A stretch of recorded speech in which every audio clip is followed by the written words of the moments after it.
U turgan joyda turishga qanday jur'at qildingiz? O'sha tunda nima bo'lganini ularga ayting. Uning ko'zlariga qanday qaraganingizni ayting. U sizga ishonardi, siz esa uni o'ldirdingiz. Ularga ayting. Barini aytib bering. Ularni yashiring. Barchasini yashirib qo'ying. O'tinib so'rang. Buni evaziga nima olaman? Istaganingizni. Yovuz lord qaytadi. O'shanda bola dahshatli xatarda qoladi. Uning ko'zlari go'yo onasiniki.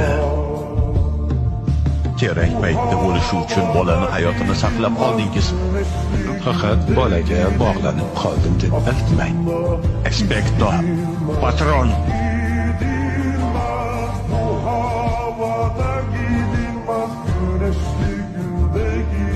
Eling. Shuncha yildan keyin ham